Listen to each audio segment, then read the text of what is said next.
Is anyone there? I'm back. But is the stream going to work? We don't know. It might not. We'll have to see. Okay, bam, bam, bam. No sound. No sound? What do you mean no sound? No sound at all? You can't hear me? I was gonna say, there's nothing wrong with the sound. There's nothing wrong with the sound. I was gonna say, did you mute it? There's no sound when I press this mute button. Why is that so? It doesn't make any sense. Okay, the game. Can you see the game? Can you see the dust particles moving behind the bunny in front of the owl? Oh dear.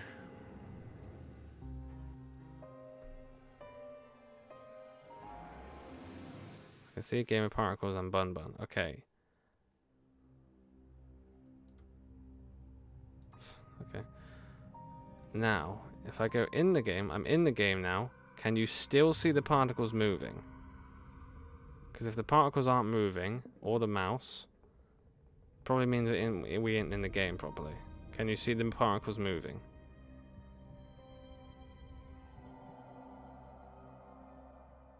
It's frozen mouse is out. I don't get why it's doing that. See, it's really weird. Settings. As if I do windowed, this is going to be weird. That doesn't work at all, does it? That. Hello? Can you, come on. Come on, man. Game. Full screen. I really don't understand why it's doing this. Okay, I'm in the game again. Can you see me going up and down the menu with the mouse, or can you just hear it? I have an idea for another game to play if this doesn't work. It's doing things. It's doing things. And I'm gonna leave the game. 3, 2, 1. Did it change to the main menu?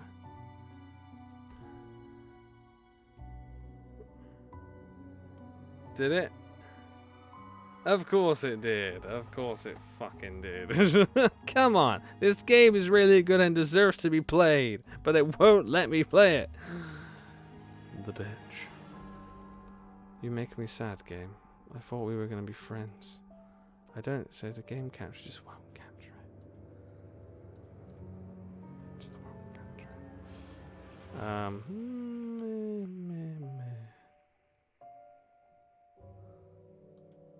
Okay. So one other thing I could try. I will try it. This one last thing I'm going to try.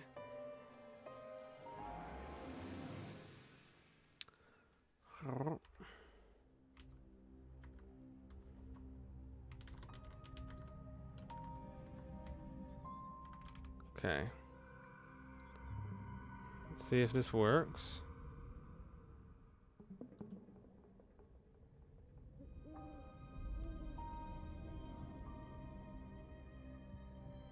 What?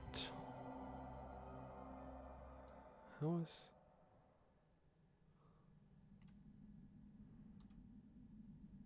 No.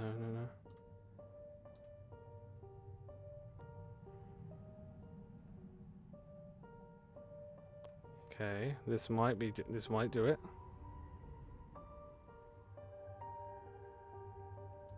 This might actually work.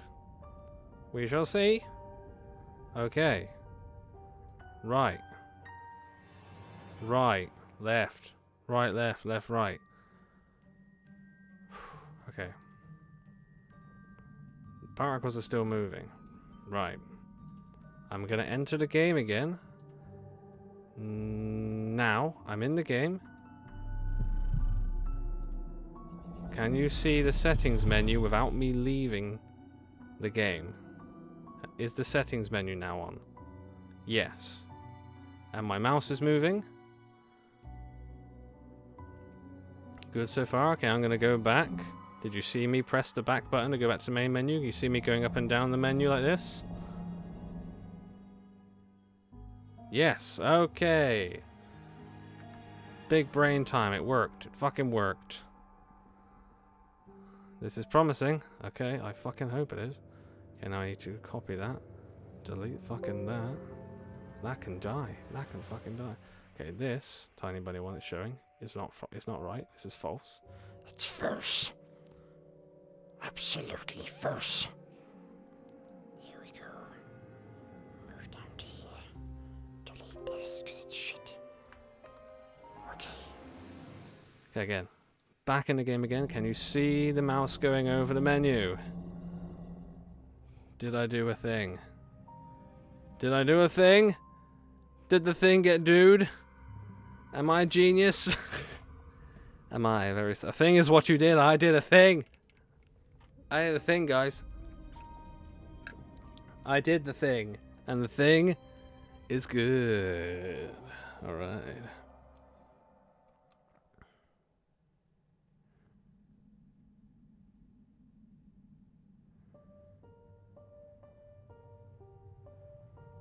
Right. Okay. I'm gonna load the game. Loading game. Are we in the bedroom? Can you see the bedroom? Fucking be good to me now. Does it say I was trembling? I was trembling. You see that? Okay. Now, what do you see? Where the words are? What do you see now? Tell me now. 2. What about now?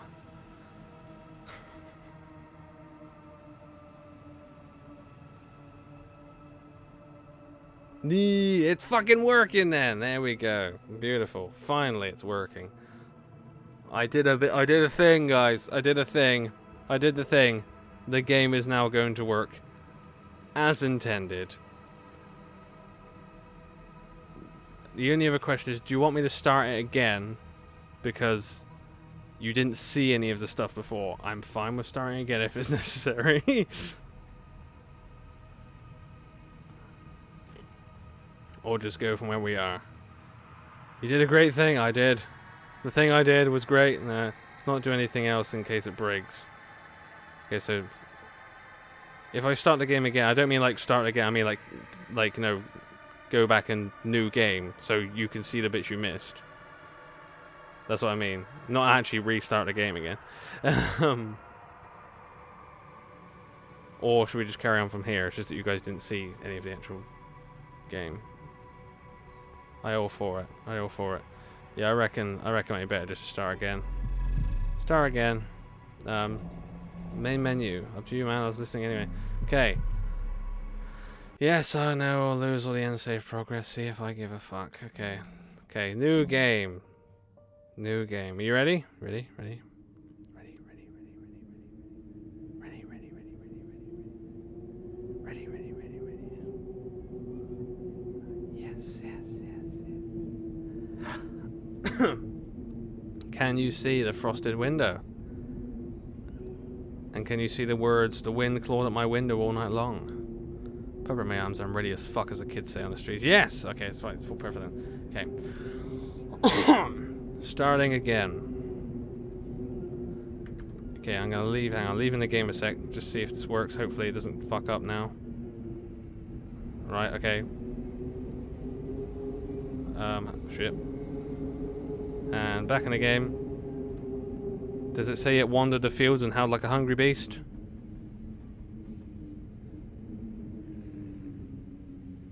Yes, okay, perfect. It's all good then. Let's move the mouse out of the way. Okay. It wandered the fields and howled like a hungry beast. Back in the reading mode. It's all fine. No longer aggravated. It's fine. An endless song weaved from all sorts of voices. Shrill, gentle, sneery, twined in the air. They were shouting and laughing, and arguing about something. Tell me if it suddenly it freezes again, by the way. Someone was running through the snow while casting long shadows that would occasionally creep close to my bed. Our house had a mind of its own, the creaky old mind of a building that had seen a lot of it in its days, and was seemingly trying to share its wisdom with the inhabitants. The lonely house faced a forest, and the dark green thicket gazed back with its hollow eyes, rustling, whizzing, swaying back and forth.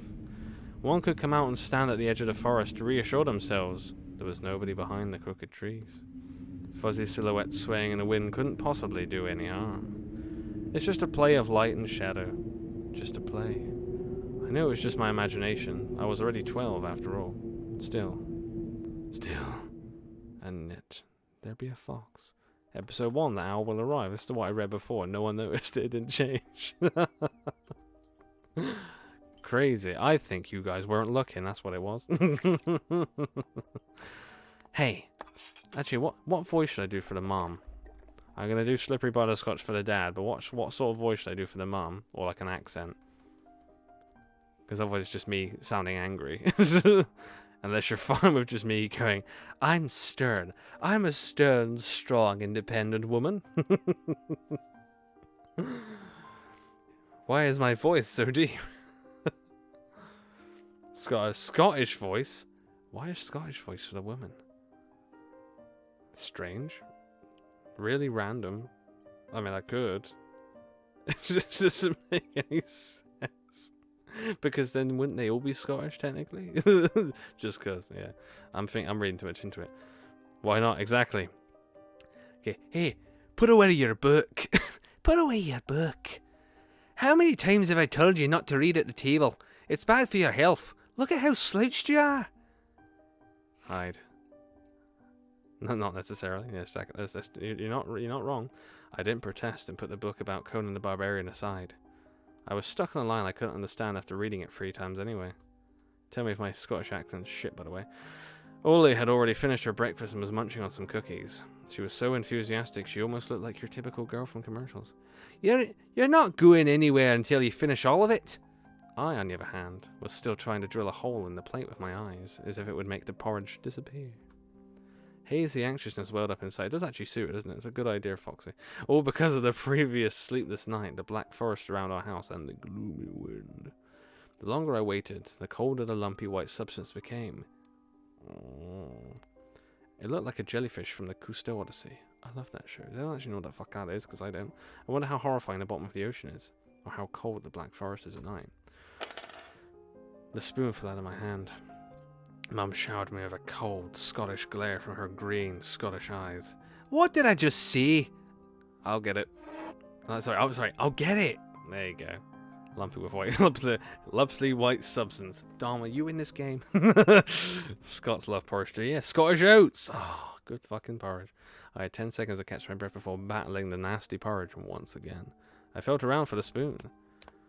What is this? Carved on the other side of the table. Karina. Ha! That's my mom's name.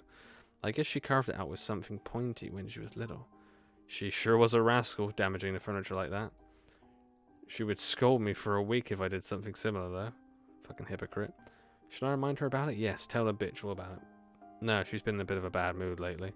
I imagine her being my age, sitting under the table. I wonder, was Mum afraid of the dark back then? Or the sounds coming from the attic? Or the thick forest?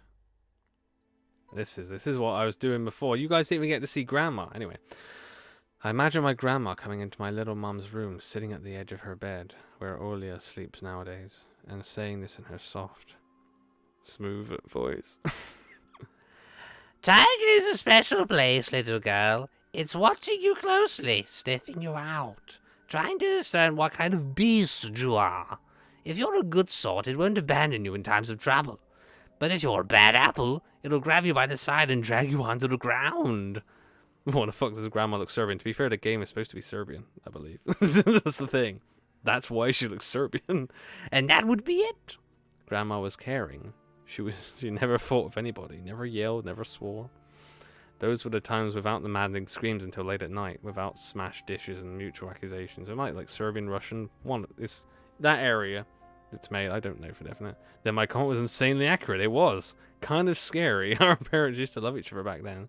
Used to happy accident, exactly. Just like I was when I was born. I remember listening in one of their conversations by chance. They were talking about Grandma getting prepared for her funeral. She had already bought a casket, and she called it her cute funeral box. It waited for its time in the closet patiently. It was black, upholstered with meat-coloured material on the inside. I saw it when Grandma was getting buried. The house didn't change since the time she was alive, only all the photos were gone. Glass-covered pictures with grey faces of my ancestors. They all had a dead but watchful look in their eyes. I crawled out from under the table. Olia was done with her cookies and was looking at my share like a sly woodland critter. I turned my gaze toward the frosted window. There were a lot of dark pines outside, but they didn't grab my attention. The pattern of frost formed a picture on the glass. Olia, look, it's a fox. Where? It looked almost like those optical illusion things they put on the back of student notebooks, as I said before. We didn't get that on our school, it's just fucking student shit. Mixture of lines at first glance, but if you blur your vision a little bit and look under a certain angle. Not outside, on the window. Look, here's the nose, and here's... Hey, eat up! Yes, just a moment. I don't see anything. Hurry up, hurry up, mate. Hurry up, mate. There's not much left. Ah, there it is. But it still doesn't look like one. And I'm telling you, it does. Nuh-uh. It does. Stop it. These kids, I swear. Fucking pin in the ass. Now I couldn't see the fox either. It disappeared. Went away. Only the frosty pattern, similar to stretched out nettle leaves, kept creeping up the glass. My dad entered the kitchen with long, measured steps. I want to have a beard like his when I grow up. Mum would always ask jokingly, "Come on, shave it off, it stings. It stings my vagina." This was so long ago. Nowadays, rumbling doors and witty comebacks were an everyday occurrence. Olia always covers her ears whenever she hears something like, "What's the point in all this?" through the wall. "It's all for your sake," Dad would reply, "for the sake of our family."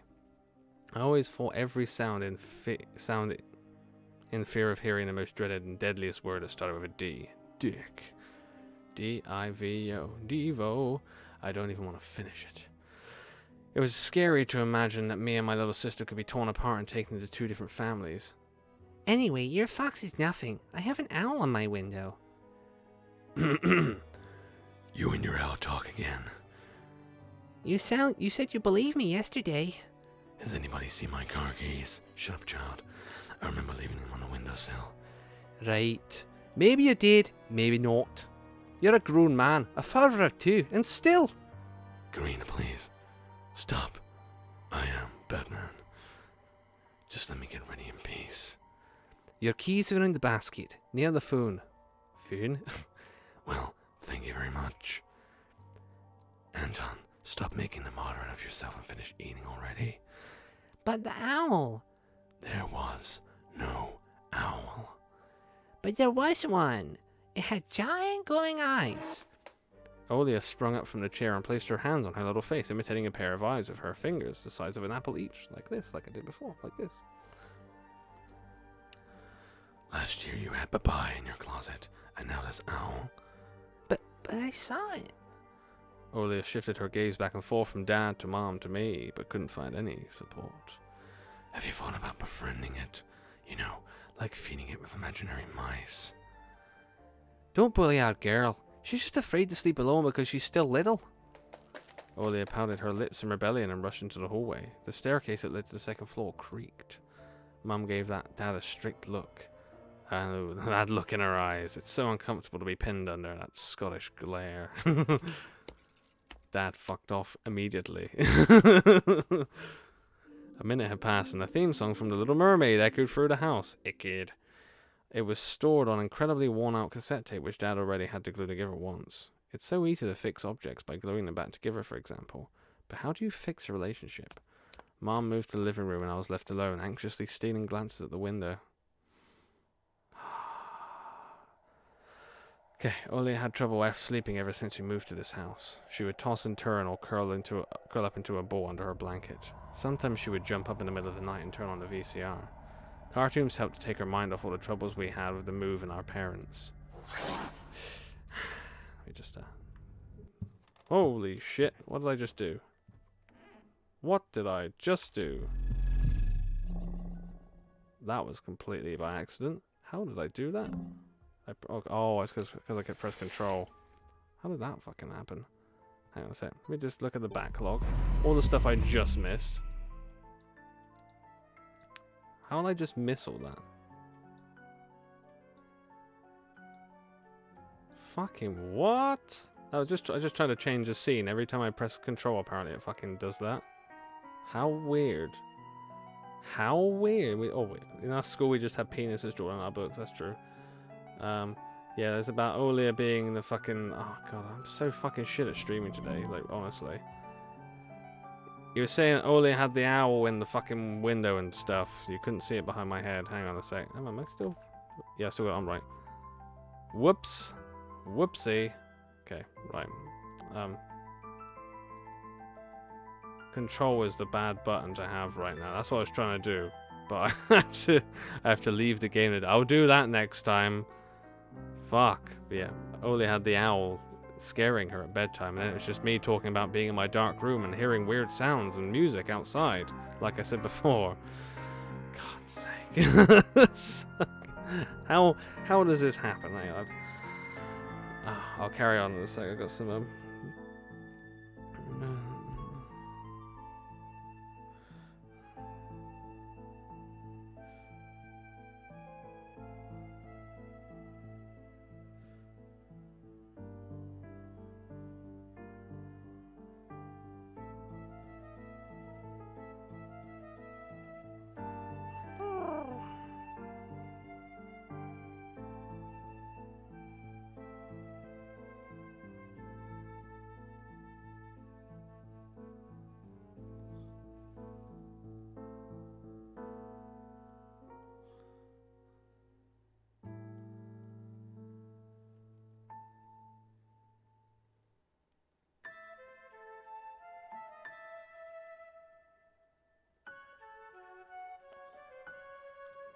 Sorry. Okay. Ah, shit. Tambourines. Right. No more pressing control. Don't do it. I'm not allowed. I'm not allowed to do it. There's someone outside my house playing instrument. What the fuck? Tambourine? Really? How strange. I saw the owl on the window. Something's missing. Yeah. Yeah, I just... It's because I pressed control. I didn't... Every time I did it before, though, it didn't fucking do it. But it's because it wasn't showing the game, I guess, so it didn't really matter. How weird. I need a backlog. Let me just have a look for the backlog. It said, hated school. Actually, I'm not reading all that. Fucking that was a lot. Yeah, someone was dancing in the field anyway. It's there, yes. These creatures are messing with my stream. That's right. Fucking right. Black silhouettes I could barely make out with the dark forest as their backdrop. They jumped around, basked in moonlight, bumped into piles of snow, rolled around and crawled on all fours. Oh, by the way, if you're watching this in the VOD in the future, or if you want to watch this properly without any fucking problems, on my YouTube channel I have the prologue, and this is part of the prologue as a video. If you want to watch it all properly without any issues, it's on there. When we get past the prologue stage, I will let you know. Pardon me. Okay, they jumped around, basked in the moonlight, bumped into piles of snow, rolled around and crawled on all fours. Stories about wolves playing under the moon came to mind, but these were clearly not wolves. They stood upright at times, circled around holding hands and whipping up snow, disappearing into the shadows for a brief moment and then coming back. Something bizarre was going on. Shadows dancing in a starless abyss made my imagination go wild, making me anxious at the same time. Suddenly, the music had stopped. The dancing shadows froze in place, and I could swear pierced me with their eyes. One of the silhouettes immediately parted from the bizarre shadow carnival and sprinted across the field with giant leaps. Not creepy at all. It glided on squeaky snow without leaving any prints until it was devoured by the pitch-black shadow of my house, which became even darker and thicker. My heart was jumping around like a bird inside a cage. I shut the curtains with a swift motion and stepped back toward the bed. They saw me. A freezing torrent of fear washed over me. They stopped. The bloody weirdos on my road. See, it stopped as well in the game. What? They're fucking watching me stream and they know you're watching. Weird. Okay, I stood in the middle of the perfectly dark room and listened to some unwanted guest move and scrape around, looking for an entrance. The sound moved to the right, then circled around the house. Now my guest should be at the front door. I jumped into the bed and covered myself with a blanket as if it could protect me. The shackles of fear locked my muscles. I remembered the funeral, my grandma lying there, hands crossed on her chest, her facial features sharp like that of a tin doll, ants running up and down the legs of chairs that held my grandma's casket. I imagined those little creatures climbing up her head and pulling up her eyelids with their tiny legs. Then her wrinkly eyeballs would once again move inside their sockets and she'd be able to see her grandchildren. I was chanting the spell she taught me throughout the whole procedure. And now, lying under the blanket and listening to squeaks and howls, I was repeating the same words. On the island of Bouillon, underneath the blemished sun, in a sea of color blue, stands a cabin made of wood. Evil leave this house must, ashes to ashes, dust to dust. Bizarre sounds had disappeared. I cautiously peeked out from under the blanket and saw curtains waving around like a hanged man. And then the night doused me with a new portion of boiling terror. The sound scratched at my eardrums. In reality, something or someone was scratching at the front door, hurriedly clawing at wood, demanding to be let in. The door was shut. Dad had become very cautious recently, so he installed a sturdy lock. I remember him staring at the forest intently as if he was looking for someone. Ashes to ashes. Dust to dust. I hugged my knees, placing my chin between them. Do that now, everyone. And drilled the door with my eyes. It was so flimsy and weak before the might of darkness. And then the doorknob twitched slightly. Then it turned halfway, once, twice, as if the person who tried to enter had no hands. The doorknob tilted once more, and then started clicking violently. My jaw cramped from fear. My wet fingers clutched the blanket.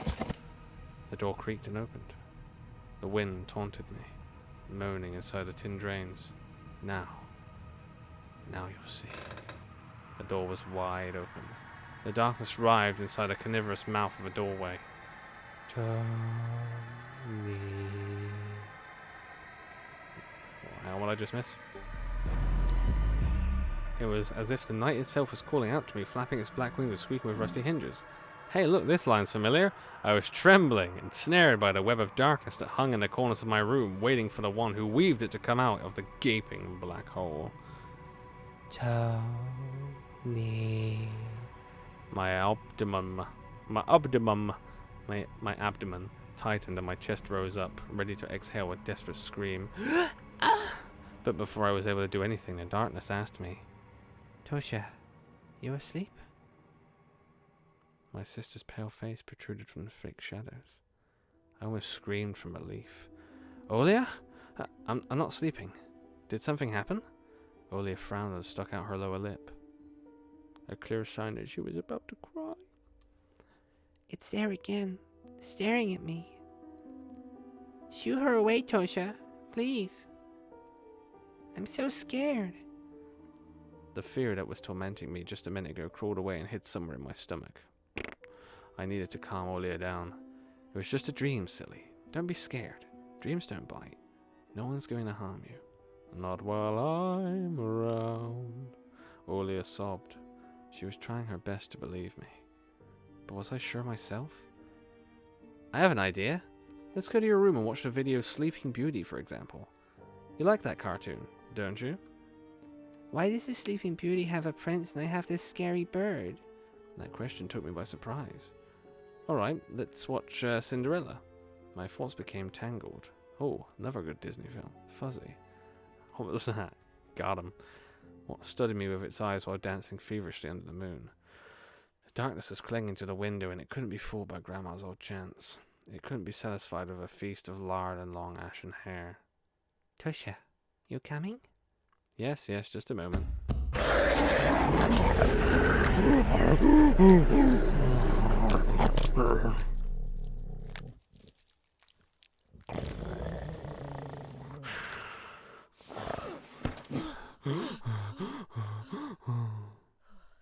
Wet dream.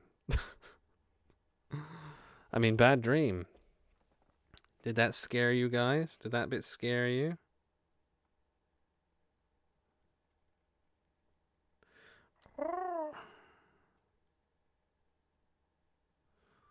Righty here. What the fuck?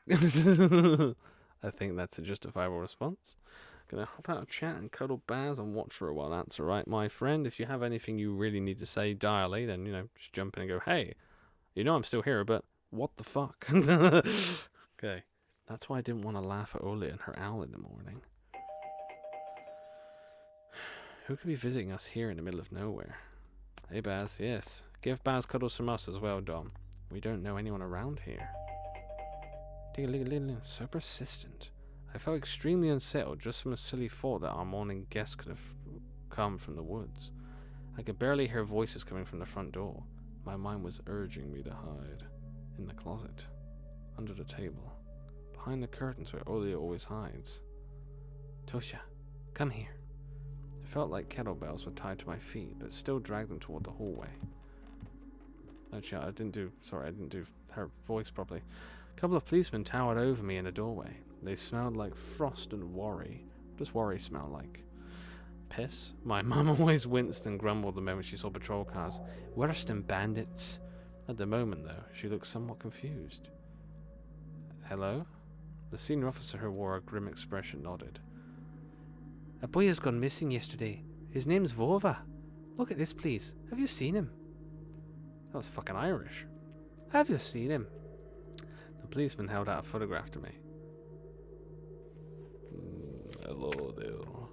How are you doing, sir? There was a ginger boy around the age of elementary school. Oh, kitty doe, hello, so cute, meow.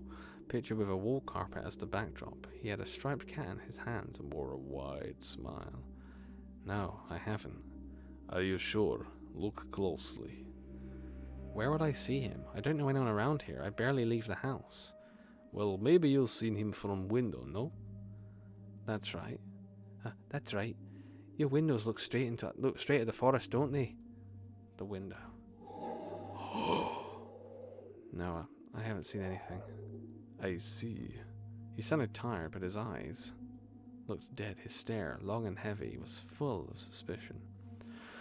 I squirmed unwittingly under the weight of guilt which his giant shadow cast over me. The policeman finally tore his eyes from me and glanced over the hallway, the stairway, and the cracks in the ceiling, which I haven't noticed before for some reason. How do you like your new place, by the way? Getting used to it? Bit by bit. It's just our little daughter misses the city a lot. Misses the city, huh? Have the locals been treating you well? Yes, everything's alright, thank you. The policeman pierced me through me one more time with his grey eyes. My head started spinning. Can I help you somehow? I asked that in a shaky voice to look like a polite boy and to end this unpleasant conversation sooner. Now that I think about it, you look just like one of my nephews, little fella. He's a witty boy around your age, wears the same type of goggles. Always engrossed in reading those mystery novels. Told me he wants to enroll in police school when his family visited this summer. Wanted to help other people just like me, see? I felt uncomfortable, as if a distant relative and not a police officer stood before me. You know what? Little boys like you should stay at home, steer away from trouble. The times have changed so much. Mum interjected in a cold voice. You don't say. Well then. What grade are you in, Anton? 6th. Have you made any friends here so far? Not yet. I'll be going to school for the first time after the break. Then I'll leave you my number, just in case. Call me, if you have any new info. I'm going to leave now, Tovarish. Goodbye. Da. The policemen were gone, along with their shadows, the smell of cheap cologne, also known as cologne, and the photo of a smiling boy. His face still stood before my eyes. I wondered what it was like for him being all alone there. For some reason, I thought of the forest swaying in the wind. What did his poor parents feel?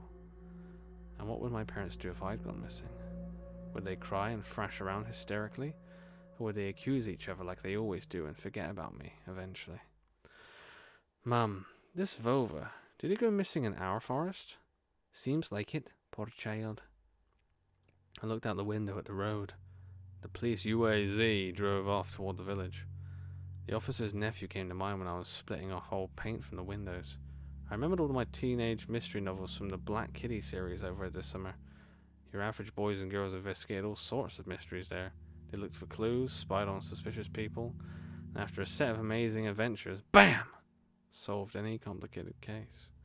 They became local celebrities and must have made their parents very proud. I noticed a trail of policemen's footprints that led to the forest, and then it clicked in my head, just like that.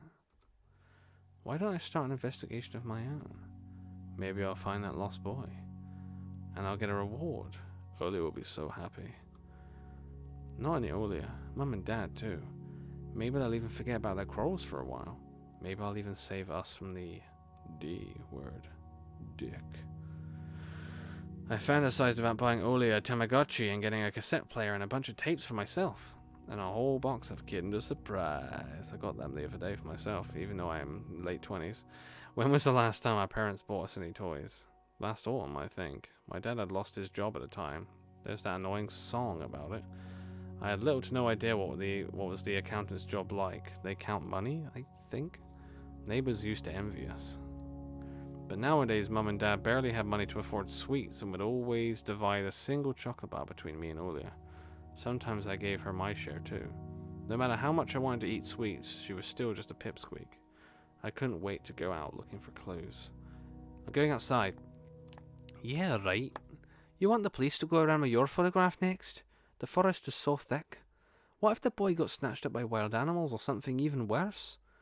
Even worse, echoed through the hallway. Even worse, even worse, even worse. I won't go far. I'll stay away from the forest. Did you not hear what I said? Or should I repeat myself? Better go pack your school bag or play with Olia. The sound of splashing water came from the kitchen. It meant that the argument was over and Mum had the last word. Someone's always going to have the last word, eh? Ah, and that's a massive bang. Don't mind me. Just dropping my phone.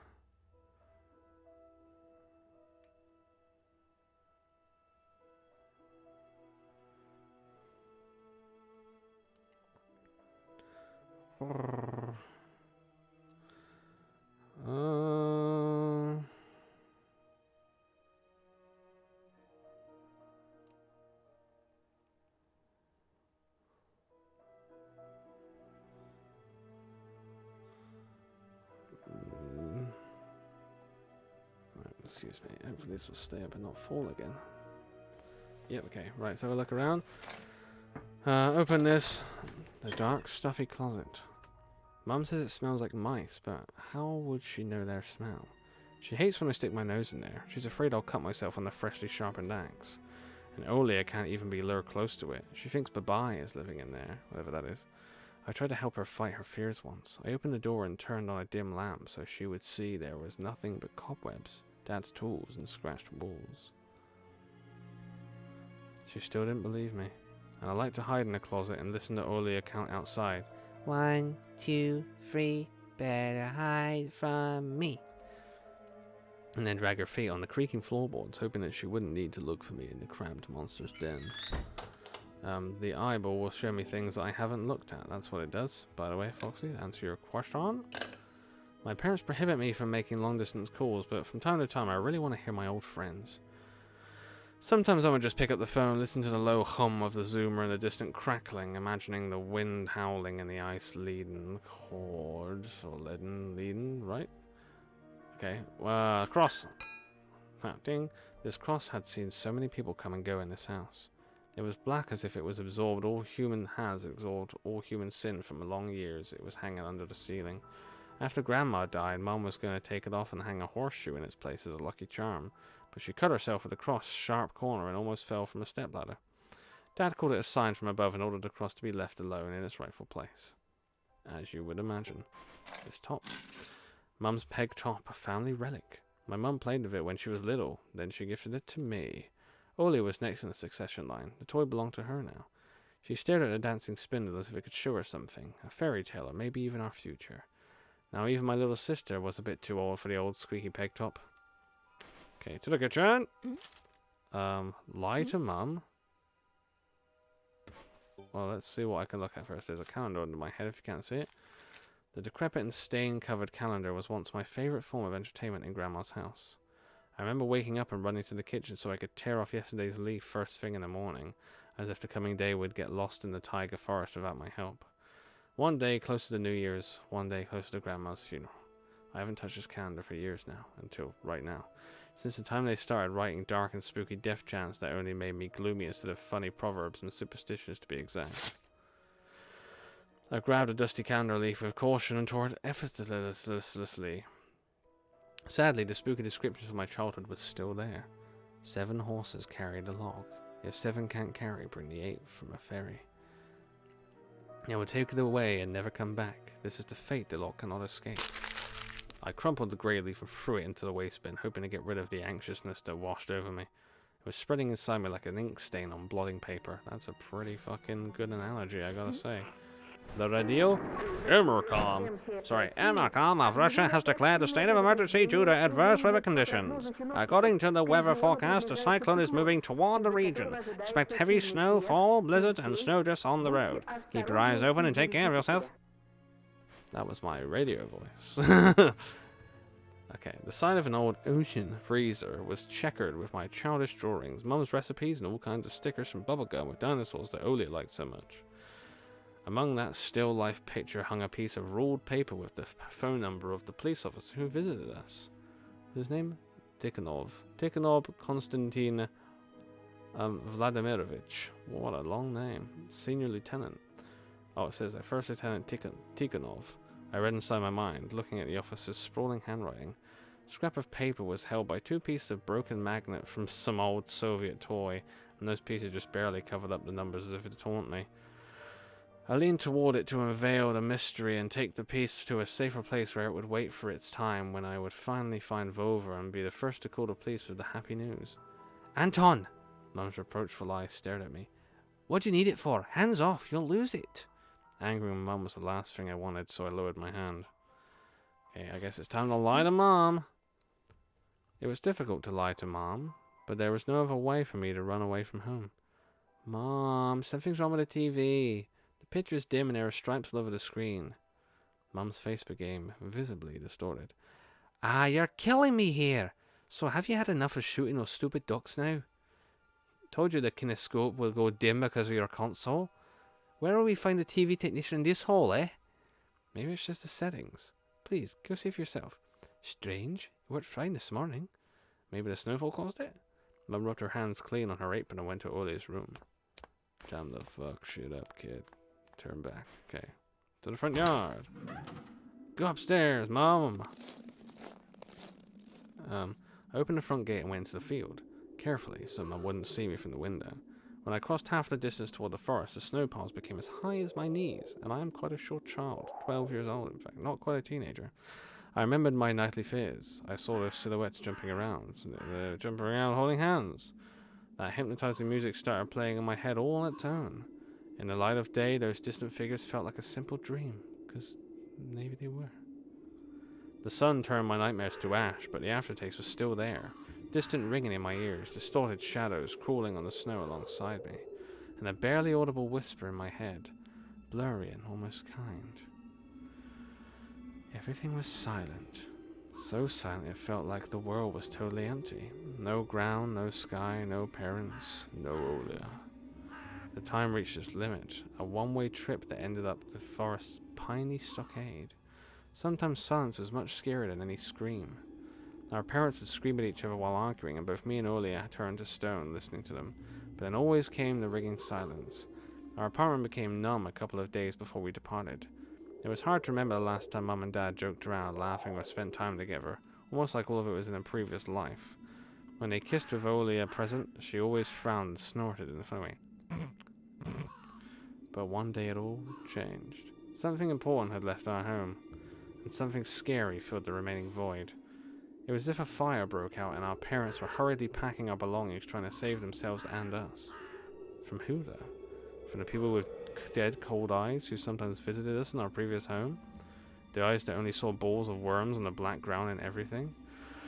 And somewhere far away a siren was going off, trying to warn us of the coming menace. ... I shuddered, chasing away my delusions, and looked around. There were only me, this white field, and wind that was whipping up icy dust and belts of powdered snow. I squinted from the sun and turned my eyes to the sunless forest. It looked especially dark in contrast with the blinding whiteness. Knobby tree roots slithered under the snow like fat snakes. Rotten leaves and coniferous needles froze into the ice. Dry, prickly branches intertwined, bring up uncomfortable thoughts about fences. Were they protecting the forest? Or were they keeping something from breaking out?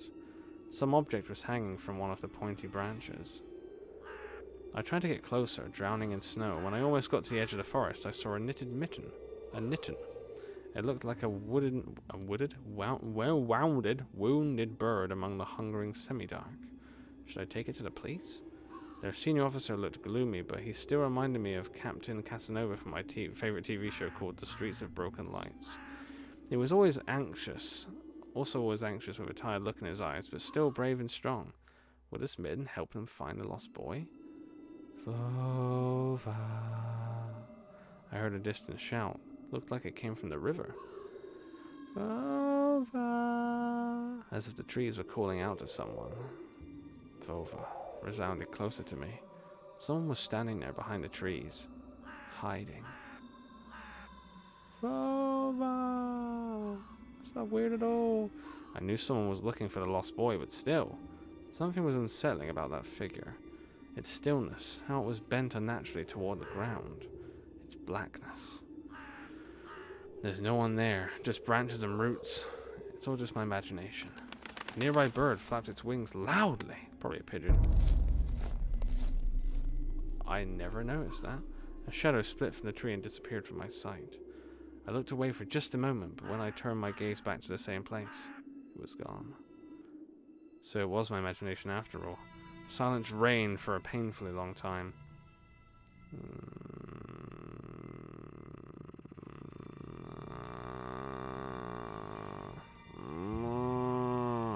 My muscles were tightly sprung. My heart was beating somewhere in my throat. Any noise, any little movement, any small whisper from the thicket, and I'd sprint the fuck out of there. But nothing of the sort happened. Instead, I just pooed my pants. I looked at the mitten once more. I'm gonna take it. I decided to take the lonely mitten from the branch. Who are you? Who are you? Soma! Moana! Ah! I pooped my pants again.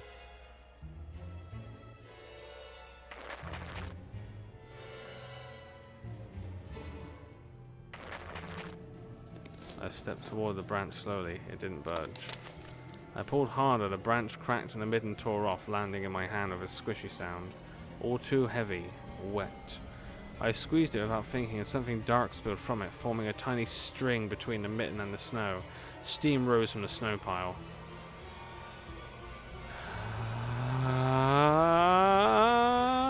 It's transmission fluid. I froze in place, studying my palms in disgust. Red. The sound of cracking branches invaded the silence. I didn't have to think twice before running away. Run. Someone was chasing me from the darkness, breaking the pine branches, closing the distance with giant leaps. Snow was slowing me down. Crazy thoughts flew through my mind. I'll get caught. They'll get me. I'll get dragged into the thicket. I'll be gone forever. But there was one more voice, probably one of reason. It gave me strength, spurred me on. You can do it. Don't stop. I heard an animal roar behind me. Grr. I was so loud my ears went numb. It felt like the sound had come from a pack of hungry beasts rather than a single one. Their nostrils sucked in freezing air. They sensed my fear. Two giant wings flapped above my head. An enormous shadow flew over the clearing. A hoot. A wheeze. The roars were coming from all directions now. From the dried up raspberry bush, from twisted pines, from under the windfall. Hurry up. Hurry, run. Don't look back. It felt like I was inside a nightmare. The snowy clearing became vicious like quicksand. I was stuck in place. I pulled my leg from the mushy trap just to be caught in a new one, even deeper than before. I continued to drown, sinking deeper and deeper with every desperate push. Was snow ever this sticky? I screamed in horror after realizing this wasn't snow. Someone or something in the snow pile was clutching my pants. I gathered all my strength and rushed forward. The pressure on my leg was gone. My boot slipped out in the hole and my soles were on a hard surface again. I reached a clear path of one jump and from there ran to my house. Its gloomy facade didn't look threatening now. That house was my line of defense from the shadows that flapped their wings and the creatures that were hidden under the snow. I had tripped over the doorstep and smashed into the door. In all my hurry, I still managed to notice the claw marks, as if a dog was striking the wood with its paws, demanding to be let in so it could escape the cold. I hadn't noticed these marks when I was leaving. The heartbeat in my ears was much louder than my surroundings. I couldn't hear whether someone was following me or not. What if they were already in our front yard and Mum had locked the door? Drowning in fear, I pulled on the doorknob and obediently gave way. It obediently gave way. Whew. I rolled into the hallway and shut the door behind me. Porch planks creaked as my pursuers ascended the stairs. My fingers slipped off the lock and I couldn't click it into place. I gritted my teeth and pulled hard on the iron knob, whipping it between the boards. I stared blankly at the door. I can hear the growling as well. Someone was standing on the other side of the pitiful, flimsy barrier that was probably less useful than blankets. Wheezing breath reached into the house and crashed at me in waves. It smelled of pine and sweat. Mum peeked out of the kitchen and chastised me with the same frigid voice she always used when talking to Dad. What exactly didn't you understand when I told you to never slam the door? I didn't mean to. I snuck a glance at the door. The smell was gone, and the breath was too. If there was someone in the first place... of course. Here, mere 5 meters away from Mum, my fear was slowly weakening, melting like snow in spring, and with it the last bit of strength I had left in my body too. My legs gave way. I propped myself up against the wall so I wouldn't fall over. Mum's expression had changed immediately. The cold mask of strictness and detachment was gone. Mum looked the same as before those quarrels. Oh, sorry. She finally saw my condition, my wet pants plastered in snow. Where have you been? What did I tell you, huh? I told you to stay home. Am I nothing to you? Too? Am I nothing to you too? I got afraid she would cry. I reached out to her like when I was very little and wanted her to cuddle me. But Mum regained her composure fast and put on her usual face. Her eyes shined like steel. Her voice rang out. Your dad can't find his cigarettes. Be honest, did you snatch them? Were you smoking in secret? There was someone chasing me. I thought... I stuttered as soon as I started explaining myself. Tears welled up in my eyes. Mum leaned toward me and sniffed my clothes like a beast, searching for the smell of tobacco. Then she squinted her eyes in suspicion and looked into the front yard. Her expression changed an instant after she covered her mouth with her hand. Look, over there, at the fence. My heart started thumping as if I became prey once again, and my pursuers were following me in the field. I could swear that I've heard something scratch at the door, just like in my nightmare. Mum beckoned me with her finger, and I gathered all my remaining bravery to look into the kitchen window, facing my fear. I could barely discern some hairy silhouettes swimming in snow for the icy winter patterns on the glass. Dogs. Just a small pack of strays with no name and owner, barely reminding of the hungry monsters that live on the edge of the forest. Oh boy, were you scared of them? I think they'd rather be scared of you, Anton. They were chasing me, like a bunny. Like a tiny bunny. And what if they were rabid? What if they are rabid? The smile had slowly disappeared from Mum's face. Now she looked at the dogs as if it was her first time seeing them. What if they attack Olia? Mum? I wish your dad could just shoot them all. Mum, look, they're alive. Huh? What? And they're your friend or foe after all. Make up your mind. You're not a little kid anymore. Well, some detective I am. In reality, I wasn't risking my life among monsters, but rather my pants among a pack of stupid strays. And what for? What use do I have for this? Mitten. Of course. A dark and sticky mitten that belonged to the lost boy, and it made a squishy sound in my hand. Seems like I was clutching it the whole time. That's my trump card as a detective. I hurried to present this clue to my mom. Mom, look. This is Vova's mitten. The boy the police were asking about in the morning. It's drenched in blood. I found it hanging on a tree. I can show you where.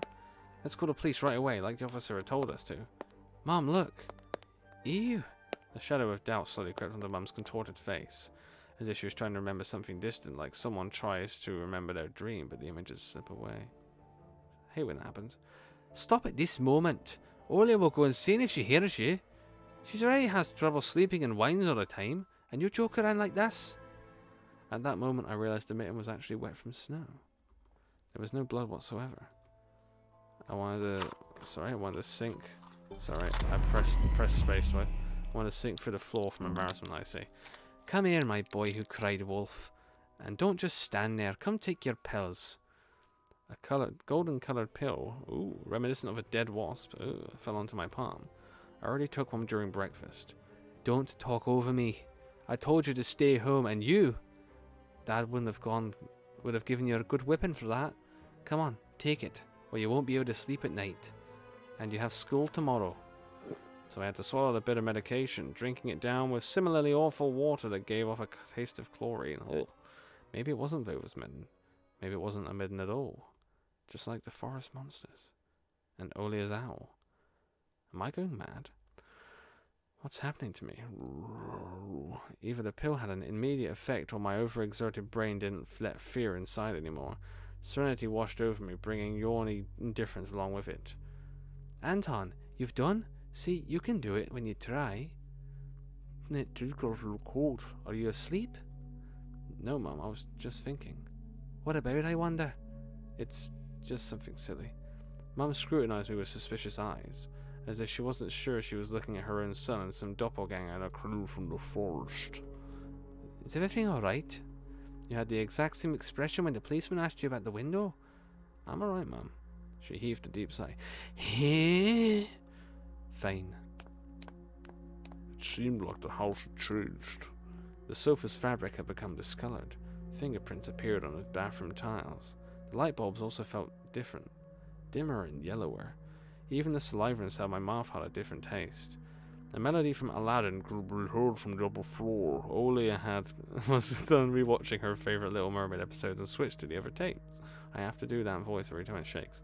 I slowly changed into my home clothes, stopped before the sink and studied my reflection in the mirror, like I was trying to solve one of those spot the difference puzzles.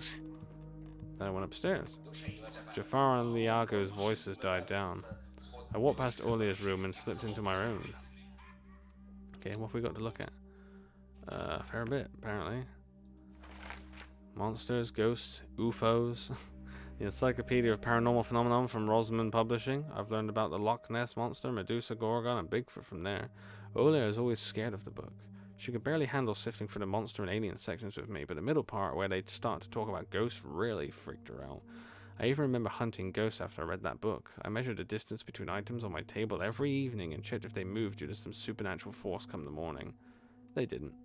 But to be honest, what was I expecting? To meet Casper the ghost? I mean, wouldn't be that bad, would it? Oh, yeah, Olia's there. Hey, Olia. Yeah, dinosaurs. My Triceratops figurine. I know all about all sorts of dinosaurs, velociraptors, afrovenators, hypsilophodonts. How do I say that right the first fucking time? I keep pressing space twice at a time as well. I remember going to the movies to see Jurassic Park, but back when we still lived in the city, and taking pictures of the T-Rex in the hall. It's turned its head and roared. It was awesome. And next to it was a Robotech Transformer. I love this cartoon. When a jet fighter speeds up in the intro among the sounds of blaster fire, you know your next 20 minutes will surely be amazing. Zentradi Space Station is captured. Rick, get ready for battle. Rick Sanchez is me, Rick.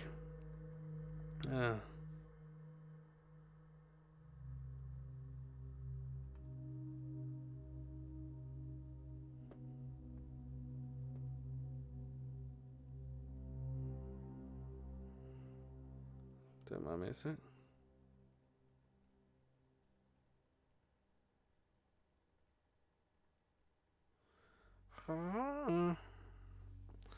Righty-tighty, rooney-roo. No, at least Casper's friendly, exactly. I can't remember what his cousin's called ever, I always forget. Okay, I've dreamt of becoming an artiste since Dad bought me my first ever comic book. Fly magazine was the coolest. I especially liked the big space-related edition with alien monsters and that funny episode about a gendarme. I started drawing all kinds of stuff since that day, and I seem to be getting pretty good at it. One of my letters even got published in Fly once. Excuse me.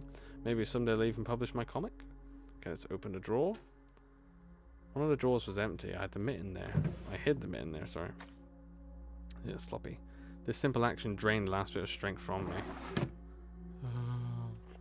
Sat on the bed. And only then I noticed there was someone behind the curtains.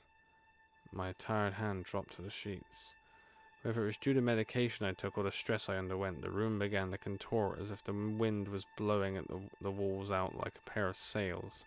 The corners of the room bent and undulated. The only stable thing in the whole room was the figure between the windowsill and the curtains. The flimsy piece of cloth was stuck to my hidden visitor. It reminded me of burial sheets. Olia? Who else would be standing there? I stood up and licked my dry lips. Yeah, Olia. It's so funny. The silhouette was unmoving. It was enveloped softly by the curtains, as if there was a thick layer of darkness there, not a human being. I reached toward the curtains. Badum, badum, beat my heart, controlled by medication. The wind sang in the field with a chorus of voices. For a second I wanted to return to bed, just lie down and watch the person behind the curtain, knowing full well they were looking back at me. They were looking without blinking, waiting for me to fall asleep. Plastic rings rustled against the holder when I pulled open the curtains. Gotcha! I knew it was you from the beginning. A blindingly bright halo lit up above Olia's head with the setting sun as the background. My sister was shining, gleaming even. When she was just a baby, Dad always used to say she was shining with happiness. I always retorted, but Dad, she's not some flashlight. But I brought her to the window one day and sunlight poured on her smiling face. I felt like I was holding a light-woven child. I saw everything. Oh, really? What did you hide? She was just like my mum when she was little, before she had to put on her sad mask of tiredness and switch to her commanding tone of voice. It's nothing, just... Olia ran up to the table, her eyes round, and asked, You stole something and hid it there? Are you a thief? What? Don't be stupid. I didn't steal anything, said Harry Potter to Snape. A clear image came to mind, that mitten hanging from a tree branch. What if I did steal it after all? From the forest, from the tilted figure standing behind black trees. Olia could be selfish and stubborn when she wanted. Then show me. Swear that you won't tell anyone? Then I'll show you. Olia wore a plotting smile, looks like one. I swear on Mum's heart. I know she heard that fucking... I pressed it again. I know she heard in one of the movies about the pioneers we've watched, I see. Don't say things like that. Olia nodded and made a gesture with her hand, locking her mouth with an imaginary key. She was filled with curiosity that was splashing in her giant eyes. Giant anime-style eyes. I opened a drawer and Olia leaned in, holding her breath. It looked like there was not just a simple mitten, but some sort of exotic critter. Is this someone's mitten? She said that as if she couldn't already understand what she saw. A certain boy lost it, and got lost himself. Now you do understand how dangerous it is for kids to wander into the forest, right? He must be really cold out there. When they find him? They will. The police are going house to house, showing his photo to everybody. Olia traversed the room with care and pressed her tiny palms against the window. And why are they going to the houses and not the forest? Are they scared? The question caught me off guard. The police aren't scared of anything. They've already scoured the forest. Yeah, right, flashed in my clouded mind. Did they really check every nook and cranny where darkness cold and whispers of icy branches dwell? If that's the case, how did they miss the mitten? Or did it appear later? For me? I changed the topic, as if trying to get Olia as far away as possible from the forest thicket. We may get a reward if I go and find this lost boy by myself. A lot of stuff like in the Wheel of Fortune. Sounds cool, right? Olia wasn't listening to me. She was piercing the forest with incredibly adult eyes, uncharacteristic for her. What if the owl got him? Nonsense! Nonsense! And now I won't be able to lift a human? But you know what? I was picking my words with utmost care. I forced them out of my overexerted brain. Stay away from the forest. I think it's... How should I put it? It's cursed or something? Just like in a fairy tale? No, more like in that spooky tape our parents hide from us. Olia shivered and stole a glance at the window. I saw you running away. Someone was chasing you? No, it's just I was hurrying back home so Mum wouldn't be worried. As I looked at my sister, my heart was tearing apart. She was so fragile. It was so easy to stifle her light. A gust of wind and her small fire would be gone. You're lucky. Mom won't even let me go outside. I'm like a princess in the tower. Can't go anywhere. I'll die from boredom here. You're wrong. No one has ever died of boredom. And you have me and your cartoons, and Mum and Dad will be good to each other soon. You know what I would wish for on my next birthday? I'd wish for Mom and Dad to turn into children so we could all go play together just like we used to. Yeah, and if you'd make them as small as bugs, we could place them into a little tiny box. Olia giggled and tugged at my sleeve. Tosha, let's go watch Aladdin. Fatigue won over my desire to be with my little sister. I was washed over by some sort of heinous apathy. I'm too tired. I don't want to. Come on. It's so boring alone, and Mum always says that there. We can pick a cartoon you haven't seen before. I know of all our tapes off by heart at this point. Not all of them. You haven't watched Peter Pan. Remember how you fell asleep in the middle of it? And so much happens after that. Let's go, let's go. Maybe a bit later. Should I tell you how it ends? Let's leave that for tomorrow. I won't tell you tomorrow. I know. Let's play hide and seek. No, Olia. Then draw me a dino. Olia, please. Draw it. Leave me alone already. I blurted it out without thinking, and then I was immediately taken aback. I'd never screamed at my little sister like that. Olia stared at me in shock. Oh, fuck, how did... Okay. Her lips started trembling, a precursor to tears. My chest was seething with disgust and embarrassment. What's happening to me? I hurried to prevent Olia from crying. Alright, you win. Let's go watch cartoons for a bit. I don't wanna. I came up to her, put my hand on her soft head. Let's go. Let's go watch Peter Pan. Boo, you'll fall asleep again. I smiled and lifted her chin. Her eyes were wet and felt bottomless. I promise I won't. And I'll draw you a full Triceratops later. Hooray! Triceratops. Well, close enough. Olia rubbed her eyes with a sleeve of her pajamas, and a shining smile returned to her face. I'll go ask Mom for condensed milk and bread, and you rewind the tape. The bread is fresh, just how you like it. Alright, just be careful not to spill the milk. You'll be yelled at again. Wanna bet I won't spill it? The tape is somewhere in the nightstand. Look for it. Olia disappeared into the doorway, and I dragged my feet into the neighboring room. Okay, what we got here? We have curtains. The scary window where Olia sees that accursed owl every night lurking in the dark. Olia keeps curtains open during the day, but as soon as the twilight comes, she shuts them tight so she wouldn't see the pair of hungry eyes outside. Mind you, wouldn't ever want to keep your curtains open at night anyway, just in case anyone was there or you thought you saw something there. A piggy bank. Olia's saving money for a real puppy because Dad's that taking care of him will take a lot of money. It's good that she's saving. Olia's countless toys. An old teddy bear is the main attraction here. Olia doesn't sleep well without it, and she digs her nose into its fur when she sleeps. That's cute. That's adorable. Is that a Teletubby under there? Oh, whoops. That's a Teletubby under there. With also like a what's it called? Sewing machine. An old one. I'll keep the curtain shut. Indeed, I would. I definitely would turn on. The old photon TV was gathering dust in the corner. All that was left was clicking the button on the front panel. Look, it snowed. The tube warmed up. The familiar white noise started dancing on a black screen. I almost reached out to turn on the VCR when the noise calmed down and a blurry image appeared for a moment. It was a dark taiga forest, just like the one outside my window. The picture split the screen in half. Something creepy resembling human speech was coming out of the speaker. Just a few moments later, the scenery was again overshadowed by noise.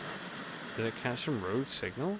Local TV station only really showed Soviet cartoons, and even that was pretty rare. And only just recently I used to always watch Robotech before school. It was so awesome. Maybe I should tinker with the antenna. What if I catch this channel again? On the other hand, Olia had asked me to find a tape. It wouldn't be nice to disappoint her, but in my sleepy state I didn't have the strength to do all of it. Then we have the choice to be made. We can set it or search. Set or search. I'm gonna search. Search for the tape. I sifted through the shelves full of dolls and blue hippos from Kinder Surprise. God, I fucking remember those hippos. Boy. Predator. Nice. He's the predator. I found a tape I needed thanks to its shabby span. The shabby span. I got a black rectangle from its box. Yes. The tape inside it rustled like while rewinding to the beginning. This rustle was lulling me to sleep. Drowsiness attacked me while I was squatting before the TV. Images whirled in my head. Me and Oli are flying over above the forest, tumbling in the soft clouds. My little sister is laughing, but her smile becomes more and more forced with every passing second. I notice that the clouds underneath us part, bearing the bristly spine tops. Swampy darkness slurped among the trees. The wings are no longer able to hold us in Olia. You haven't started without me, have you? My sister brought a tray with unevenly cut bread and a whole can of condensed milk. A whole fucking can. I rubbed my eyes. No. Come. Sit. Mom and Dad are arguing again. They're going through rough times. Rough times are lame. On the screen, Wendy was... As a Peter... Upon the screen, Wendy was hiding Peter Pan's shadow into the dresser. Oli was entertained by the cartoonish dog Nana. Oh, Stinkerbell. And a crocodile. Crazy. Maybe Mom and Dad will buy us a dog too? Yeah, right. I'll have my own dog in the Neverland, and a cat, and a parrot. Olia smeared a slice of bread with a thick layer of condensed milk and handed it to me. Have you lost all your baby teeth? Obviously. Olia frowned, deep in thought. Peter Pan has baby teeth. What if they won't let you go to his land with adult teeth? We'll think of something. We'll ask Dad to alter your age in the passport. And why would Dad forge documents? Olia took a bite from the sandwich and started talking with her mouth full. You will. I heard Mom that you would do it before.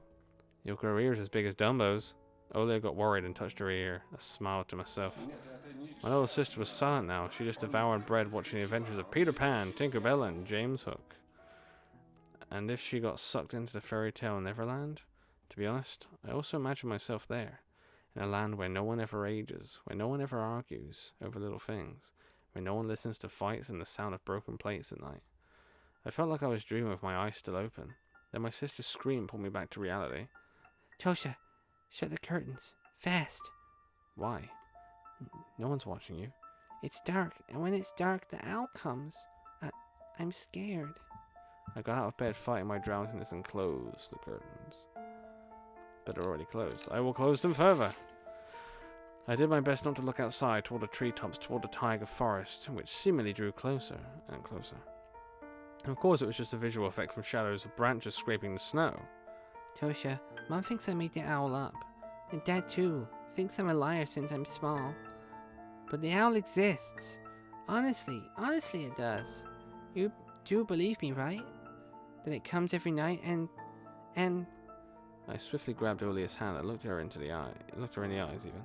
I was trying to transfer at least some of my courage and determination. But did I really have those qualities? Yes, I believe you, alright? Just don't nag our parents about it anymore. They're already dealing with a lot, so they'll just get mad at you.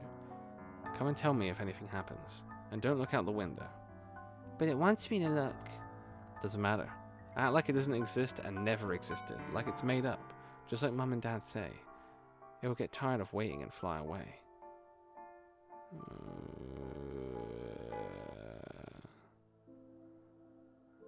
Okay. We followed Peter Pan's adventures as if nothing had happened. As if the forest didn't kidnap kids. As if our parents weren't tearing each other apart bit by bit. Captain Hook was running away from a crocodile and Captain Pan was headed to London on a gilded sailboat. By some miracle I lasted longer than my little sister. Olia's eyelids had dropped. She started snorting lightly, resting her chin on the side of the bed. I stood up and left Olia's room. I was looking out the window, studying the field when Mom peeked into my room. Enough playing around. It's your first day at school tomorrow. Go to bed. You should sleep properly. You don't want to be teased for being sleepy, right? Leave me alone then. Adults think everything is so simple. As if sound sleep would ensure my classmates would like me. I covered myself with a blanket up to my neck and listened to the house humming, to something invisible rustling in the corners. My inner voice had a question for me. Do I want to hear that mysterious flute again? Yes or no? Maybe it's just a part of growing up and I can't fully understand my own desires. The forest wailed behind the barrier that was my walls. Some ethereal entity wandered the fields.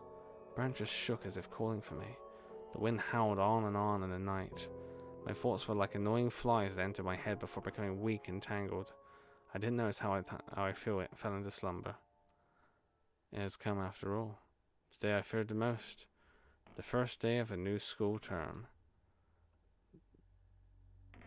Episode 2. Time to play with you.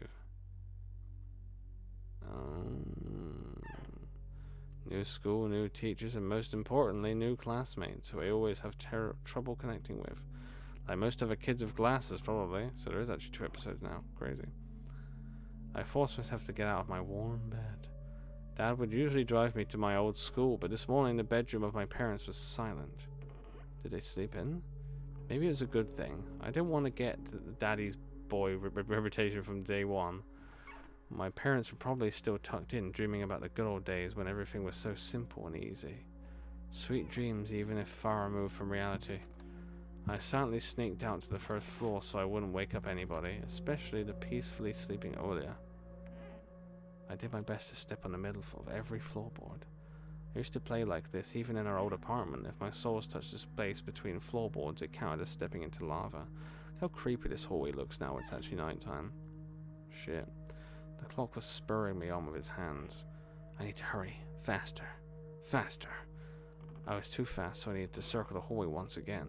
Boiling lava was bursting out of the cracks between floorboards. I needed to watch my step to survive at any cost.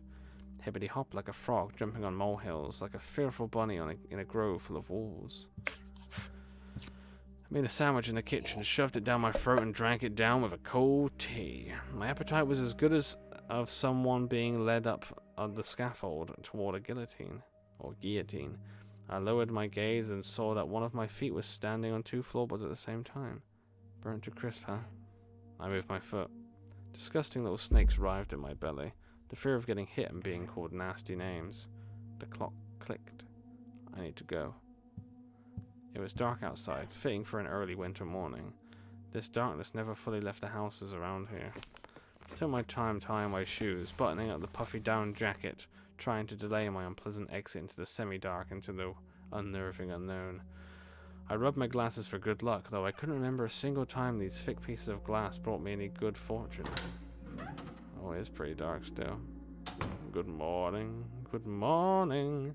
What a lovely time of day this is. I love it. The sky was akin to a giant bruise. On the east side of it, a black cloud was swelling up. It licked up stars from the sky and extinguished the rising sun.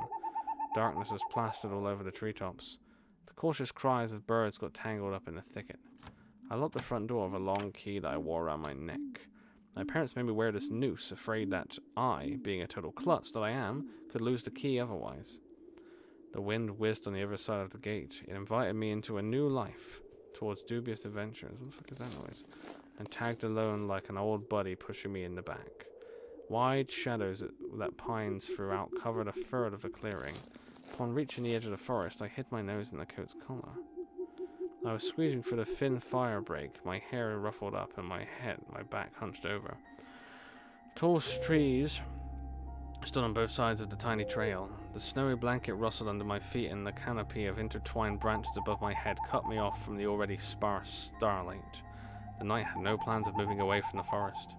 In this darkness, trees reminded me of a shaggy old woman that smelled of burial earth. Their trunks turned into cracked, wrinkled faces with holes in the middle of their mouths.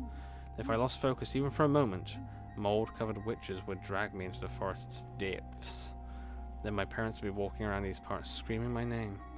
But the dead can't answer the living. Or can they? A sense of panic was growing in my chest. Oh, excuse me. I was fine with Dad carrying me into the school in his hands by now, if it saved me from watching the darkness rise up in the ravines like black dough. It felt like someone jumped into the bushes behind me, so I turned around.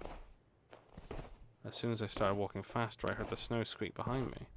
The forest took a deep breath with its giant lungs. The wind cracked. The wind and the birds were left behind in the field. Now I could only hear the forest creak.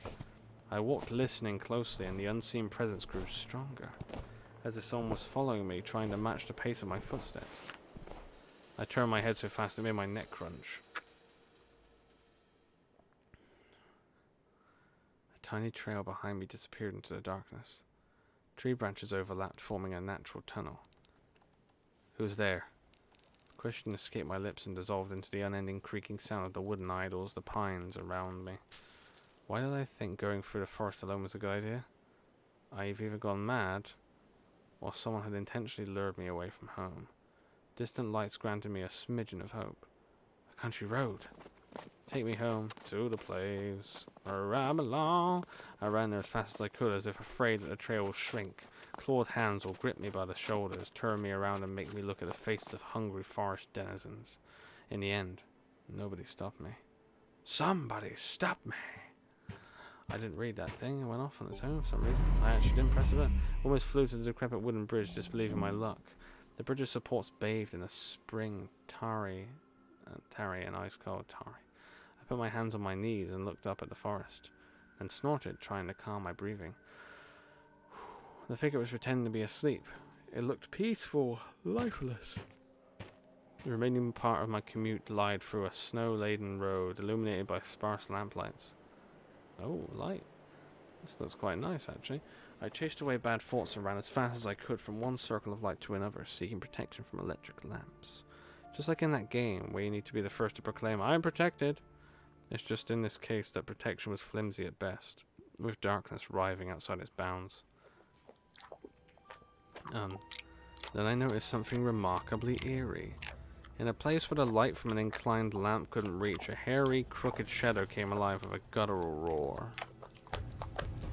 Well, hey there. It almost felt like its features deterred light, its unnatural pose instilled fear. My eyes almost popped out of their sockets as I just stood there blinking, trying to chase away that illusion. But the shadow didn't disappear and even got closer. My insides were gripped by horror. I stepped back and almost fell into a snow pile. The black silhouette, on the other hand, straightened up and addressed me in a sweet voice. Sneaking around, huh? Trying to steal my soul? Words got stuck in my throat. Who could be talking in such a silky voice here, between the forest and the dormant village? Will you say something, dummy? Cat got your tongue? Alright, I'll bite off your nose then. That'll teach you not to poke into places it doesn't belong. A girl stood before me, judging from the voice and the silhouette. But I couldn't even reprimand myself for getting scared by a girl, before noticing a gaping mouth under her hood with something dangerously shiny inside. I was stunned. Well, hey. From the cavity of her hood, a frighteningly real fox face was staring straight at me. It's just her jaws weren't moving and her eyes weren't blinking. A mask. It's just a girl with a fox mask on. At least I wanted to think that. After a surprise like that, a nervous smile involuntarily crept onto my face. I was just going to school and then you... What about me? Never seen a fox feed a dog? Oh, what a cute doggy. And indeed, there was a small dog circling the girl's legs, one of the strays that were chasing me yesterday, probably. Sorry, I didn't mean to... After hearing my voice, the dog whimpered, lowered its ears, sniffed me out, and then started wagging its tail. I guess it still smelled of bologna that I ate for breakfast. I was shifting my gaze back and forth from the dog to the girl. She didn't even seem scary anymore, just weird. So, you didn't mean to, huh? What's your name? I'm Anton. And you? And I'm not. And now she has eyes. That's even weirder. She's weird. Definitely has a couple loose screws. But she has a nice voice. My astonishment has turned into a mix of happiness and relief. This girl I didn't know was definitely human, if a bit eccentric.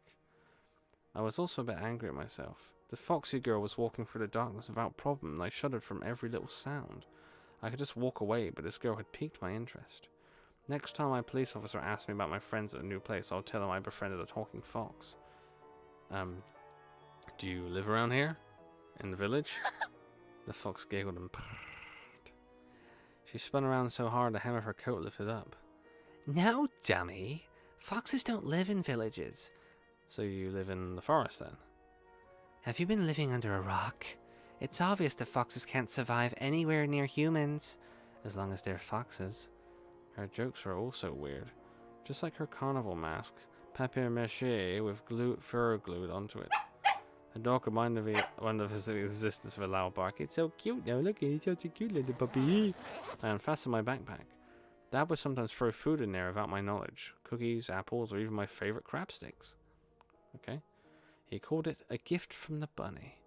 The stray strolled toward me with mincing footsteps with a pleading look in its eyes. The fox did definitely treat it to something, but it was probably still hungry. Why are you dressed like this so early in the morning? Going to a costume party? The girl shrugged, showing silvery snowflakes off her nose. Furring, sorry. And her human form along with them, turning into a genuine beast. A real fox, agile, cunning, dangerous. A moment's hesitation, you'll be ripped to shreds. She'll tear you up and gulp you down without breaking a sweat. I couldn't help but just stand there as a stump. Till I heard her calm, melodic laughter hidden underneath the beastly mask.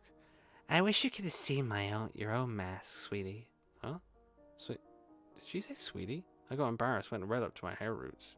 We'd seen a fox in a zoo once, but we went there with Dad, but it had patchy fur, was grey and skinny. Am I wearing a bunny mask? Are we all wearing masks? But this girl was a fiery colour and furry, just like in fairy tales. I was still rummaging through my backpack. My fingers that were searching for the dog's treat stumbled upon some soft, crumpled object. You'll see. The real beasts will wake up soon. You should ask them where they got their human faces. The girl's shadow was dancing in the lamp's light. The dog yapped in agreement. I freaked out and dropped my finding in the snow without getting a proper chance to examine it. Cold wind instantly covered the hole it created with snow. The dog rushed to dig it out, wanting to get its treat. And the fox just snorted. Now I was so embarrassed I wanted to sink through the snow. It was still dark outside of the electric circle. On the contrary, the darkness seemed even more thick. All neighboring houses were sleeping deeply in its inkiness. I did my best to continue the conversation with the weird girl I didn't know. So, are you going to school? Oh my, you are a real dummy. Don't you get it? Well, I was trying to be friendly, but she can't stop mocking me, apparently. Call me a dummy and all. I should just move along without paying any attention to this weirdo and her stupid dog. Why are you so mean? Don't answer if you don't want to. It's not like I care. Still something froze me in place, tugged me toward the dark figure. Mysterious appearance, her voice that was velvety and just languid enough. I was intrigued and excited. I watched her as people watch fires burn, true. Oh, stop pouting. Look here. Zolka took a liking to you. The dog was digging through snow with sharp movements, snoring loudly. The fox turned around and looked to the windows of a nearby house, at its timbered front through the white mist. The tip of her fake nose was shining under the lamp's light. And maybe someone else, too. I went red again, like a boiled crayfish this time. Is she talking about herself or someone else? I hoped that the semi-dark would be able to hide my embarrassment from the girl. Excuse me. Oh, it's kicking in. I cleared my throat before asking. And who's that person? I waited, counting my heartbeat. The fox didn't reply. Her sly stare was scanning the frosty patterns of someone's windows. She was reading them like a glass book. I wonder what she can see in those winter paintings. The stray stopped rummaging through the snow. It ran to me, holding my object in her jaws. A mitten. Could it be the one I found in the forest? What's it doing here? When I looked closer, I realized it was just my mitten. Maybe Mum stuffed it in there when I was asleep? A certain missing boy immediately came to mind. Hey, do you know anything about Vova? I imagined the scene, silhouettes dancing in the clearing. A dance in the night when Vova had disappeared. A boy who, when found, can provide a big reward and maybe save my family. I remember my birthday when our parents promised to take me and Olia to Disneyland in Paris. Good place. But instead of a long-anticipated gift, they gave me a simple brick game console, visibly embarrassed. I was crying my eyes out back then, demanding to take me to the promised amusement park. That was the first time my mum and dad had a big fight. My greediness shattered their relationship. If only I could fix everything, gather everybody I love and take them to Disneyland. Sounds like a good idea. Bring me with you, Anton. On the night Vova had disappeared, I think I saw someone looking like you dancing under my window. It couldn't be true, but it felt like her mask became even more sly. The fox was sniffing me out. Oh? That got you worried? For yourself or for someone else? Olia, as soon as I thought about my sister, my chest tightened and a cold sweat streamed down my spine. Well then, listen closely, a boy named Anton. This is a big and scary forest. The fox girl stepped forward menacingly. And I'm not its only tenant. The other beasts already know about you.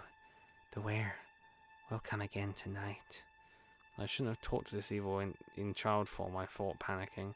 When you and your parents will be fast asleep, we'll sneak really close and dance. Macarena. Huh? Ay, Macarena.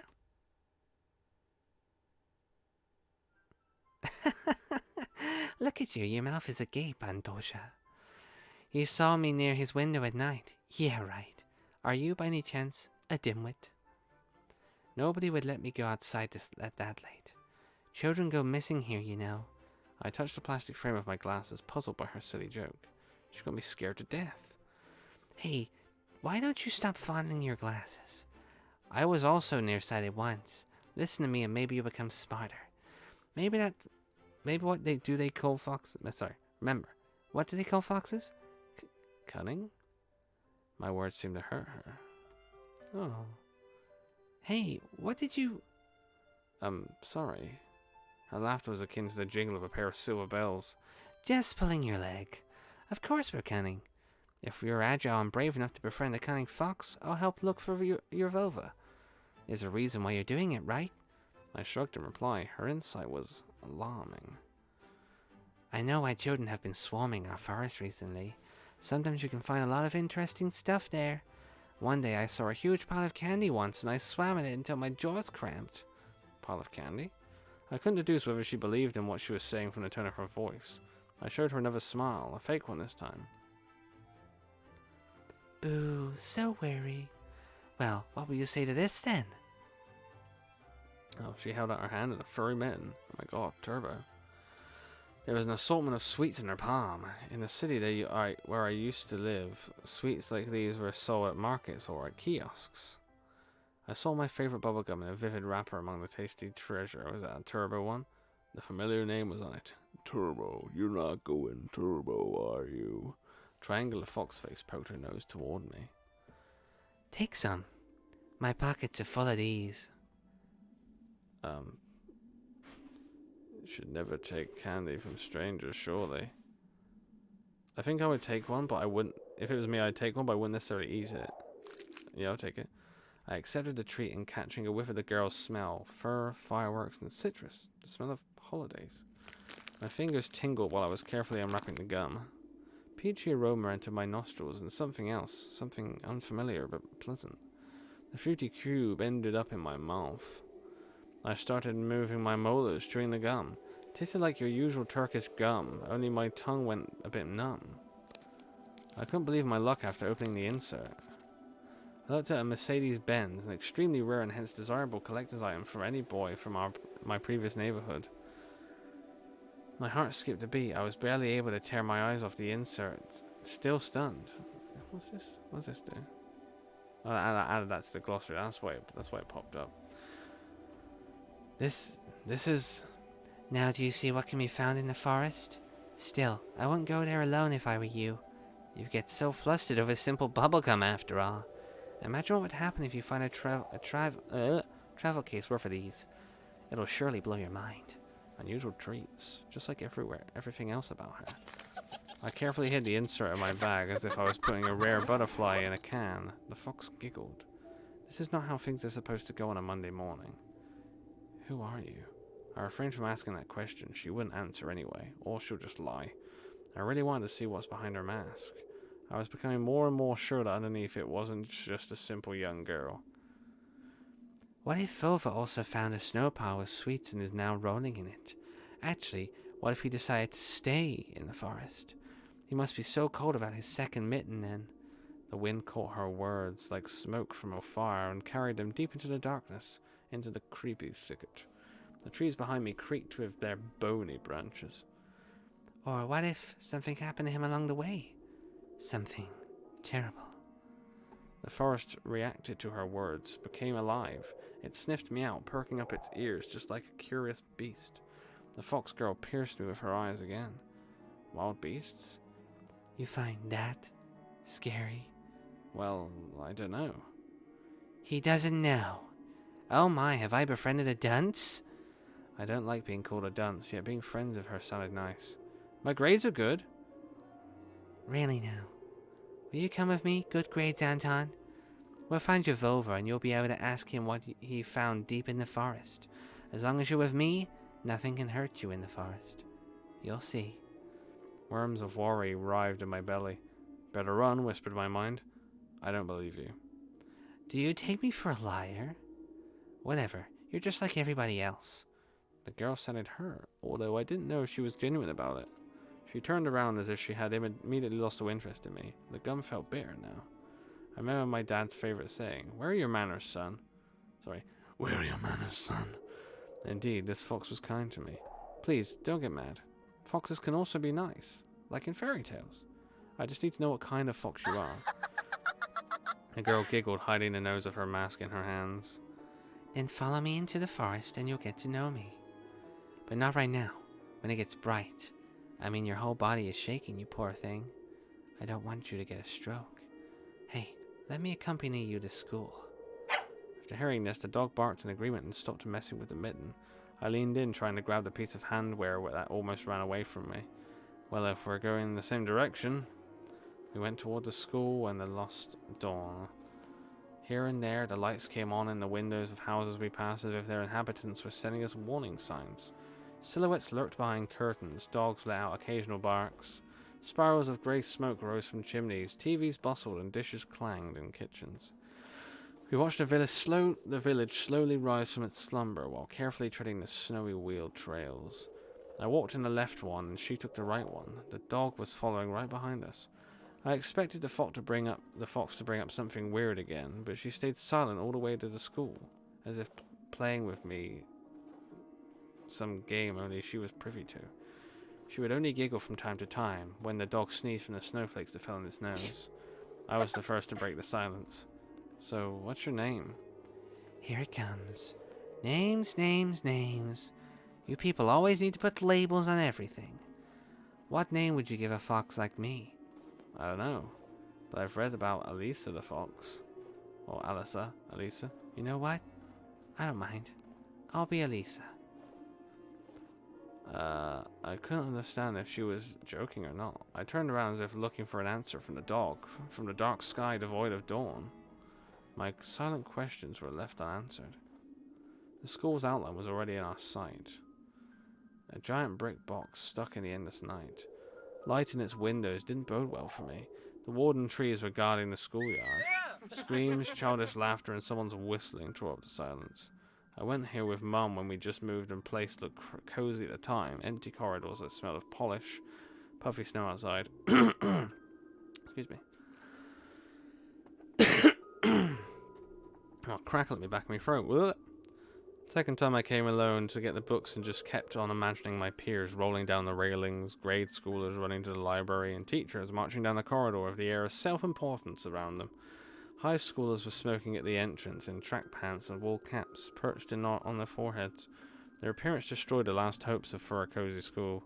Their stingy eyes and their teeth yellowed from nicotine. Their smirks, all of it, had the same gloomy effect as a cloudy winter morning. Oh, hydrate. Oh, I'll do that quickly. Thank you.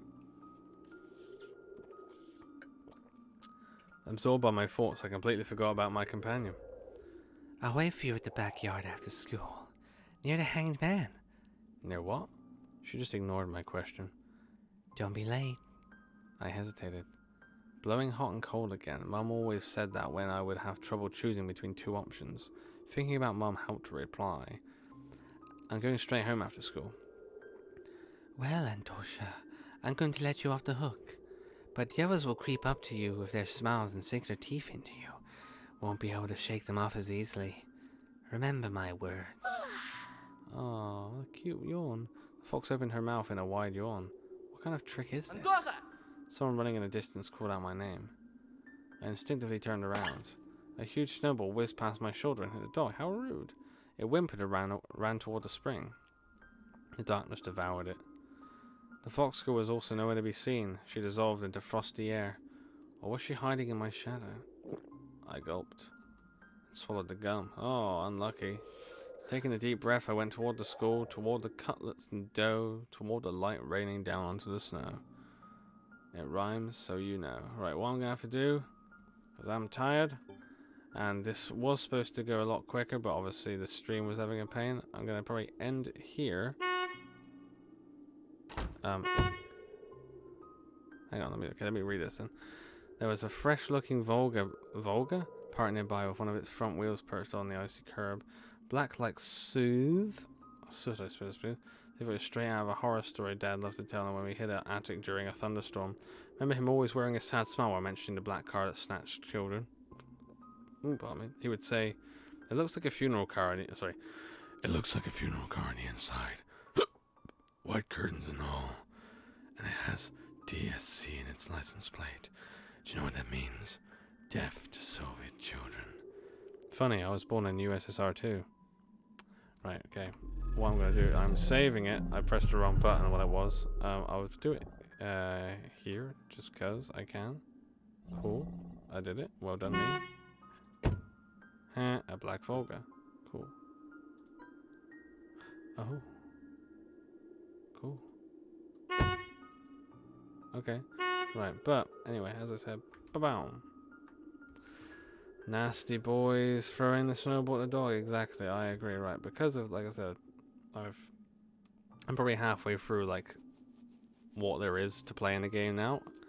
What I would do is put my face back on. Hey, how's it going? It's very good, getting very spooky. So we might have actually got through the whole thing if I didn't have fucking problem with the capture of it. So hey, but we had fun having it not work as well. But yeah, so what I'll probably do, I'll probably stream the next part of this on Saturday evening, I would think. Not tomorrow, but Saturday evening. So if you want to see the rest of it, Saturday. Okay? But for now, I'm going to go because I'm sleepy. Very sleepy. I haven't got to be up as early, but I still got to be up early for work in the morning. So, you know.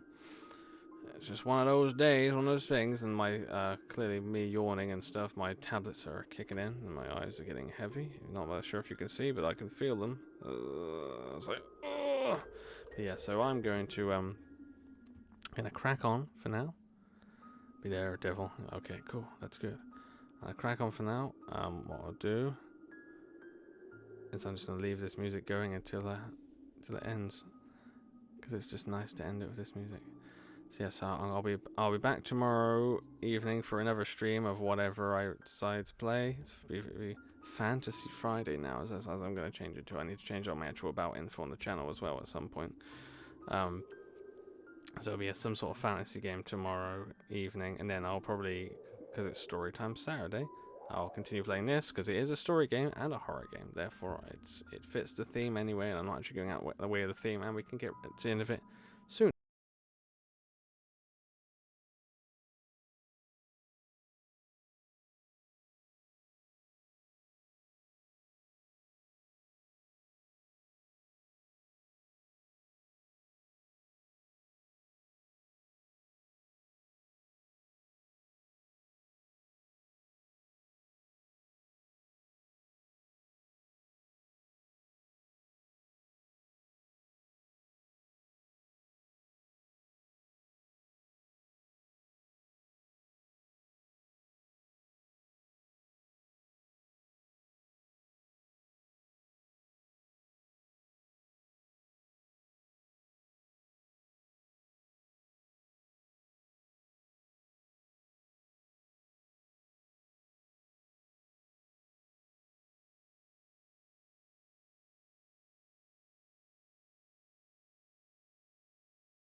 Hello? I'm back. You hear me? That was really weird. It's really weird, that was. Okay, so what happened was, as I was talking, I saw a big blue screen come up saying, your device has ran into a problem. We have to restart. So, it restarted my computer. It's really random. Luckily, this computer is so powerful it restarted really quick. But, how weird. So my camera had gone off, everything had gone off, that's the thing. Everything had gone off. If it had the man doing this, that means the streams, it's not the camera, it's the streams gone off entirely. And it's because my computer had a problem apparently, and it decided to start itself over again. So to restart for some reason. So yeah, either way, I'm not gonna put any music or anything. So it's just had to restart, and everything's gonna be loading up again. So just so everyone knows who was here, thanks for watching, by the way. I don't know why that happened right at the end as well. It could have just waited a little bit longer just to restart after I finish. But yeah, so I'm gonna go, as I said, and I'll see you tomorrow evening for another stream, and wonder what the hell. Obviously something's going on with my computer tonight, which is weird, but it'll all be fine. So yeah, thanks for being here anyway. I'll see you tomorrow. Have a lovely evening. Goodbye, as it says here. Goodbye. I will see you tomorrow. Bye. Sweet dreams. I'm going to sleep now. Bye.